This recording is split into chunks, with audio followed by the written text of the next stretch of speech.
this time, Teresa. Do something! Are you okay, Mr. Crane? I mean, Ethan. All right. I'm covered in fish guts. Well, at least you're not hurt. How did this happen? She happened. She who? That girl, she did this to me.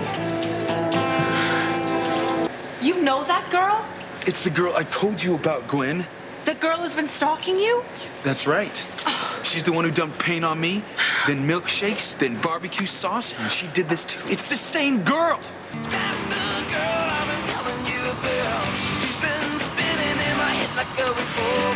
I still smell fish guts, don't I? No, I think you got it all off in the shower at the cannery.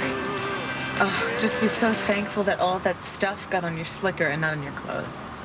Oh, I'm thankful, Gwen. And if I seem a tad irritable, it's probably just because of the fish scales and bones embedded in my scalp. Oh, don't tell me you're laughing. Oh, no, not at all.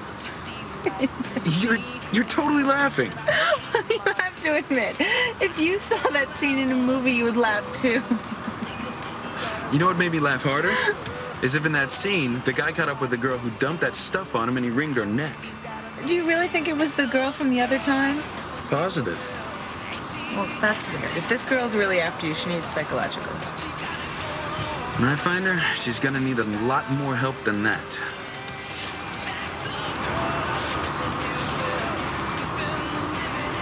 What's a police car doing outside my house? You're still subject to the laws of this state. Mother. Father, what's going on here? Ask him. So, we meet again. What's going on here, officer? Well, what's going on is that I'm arresting your parents. This is absurd. One more word out of you, and I'm taking you down to the station along with your parents. I don't believe this. Officer, I am sure there is some sort of reasonable explanation as to why this all happened. Well, of course there is. And I'd be happy to give it to the officer. Well, I'm listening. My husband and I were listening to a radio program. It was a mystery, and there were gunshots and screams. I'm afraid you misunderstood and thought they were real. Know what I heard, Mrs. Crane? Well, it was very realistically done. I can't blame you for being confused. But, well, you've done your job, and as you can see, we're all fine. So good night. Yeah. I'm sorry, Mrs. Crane, but as creative as your story is, I don't buy it. I assure you it's true. Save your breath, Mother. I've met this particular representative of Harmony's finest before. You know why he doesn't believe you?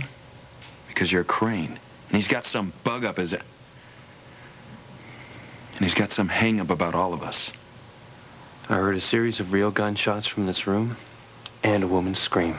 Well, if they were real, officer, where are the bullet holes? Find me someone involved. Find me some evidence of a shooting. Surely if there was a series of gunshots, there would be a victim. I don't see any blood. Do you? Look, do us all a favor, including yourself. Hey, I don't take my orders from you. And I'm still taking your parents down to the station for questioning. Officer, the mayor would like a word with you.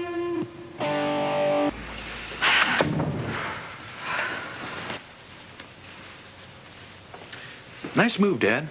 Getting Mayor Demarest to call off the cops. It's just one of the perks of being the biggest contributor to his re-election campaign. Dear Gwen, you must be wondering what sort of family you're getting tangled up with. Not at all. That's a relief. It's obvious this overzealous police officer is just trying to make a name for himself at our expense. You don't know the half of it. You know who he is, don't you? No, I didn't catch his name. Officer Luis Lopez Fitzgerald. He's Pilar's son. Oh, dear. Oh, she told me one of her sons had become a policeman. This is awkward. I don't care who he is. I want his badge. No, absolutely not. It would crush Pilar. I think it's best if we all just forget this incident. After all, having a police officer fired would be very bad publicity, and none of us want that. You're right, Ivy. I still don't understand. You know, there's a strong aroma of fish about you, Ethan. What did you do on that cannery inspection? Join in with the workers? Something like that. It's late. Gwen and I have to go. Oh, absolutely. Good night, dear. Good night. I'll be downstairs. Night, Gwen. So tell me the truth. Did that cop hear gunshots or not?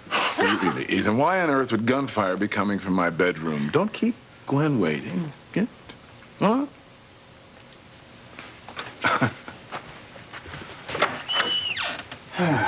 What's wrong, Ethan? I'm okay. Well, surely you don't believe what that police officer said about gunshots being fired in your father's bedroom.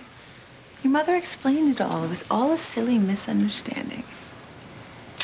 Yeah, I guess so. Want to get something to eat before I take you home? Oh, that's a great idea. What are you in the mood for? Chinese? Italian? Oh, well, now what, Ethan? I was just wondering where we could go in town that would be safe from my stalker. You honestly believe that this girl is a threat to you? What do you think, Gwen? Maybe you're right, Ethan. Now I'm starting to get really scared. Welcome to my nightmare. Well, there's only one thing to do. That's find her and make sure it never happens again.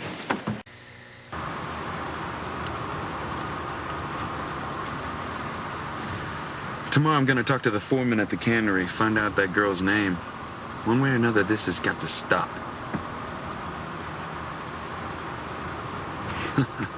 What's so funny?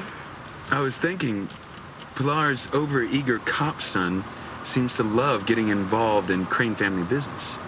Maybe I can use him to find this girl. Well, how could that police officer help you?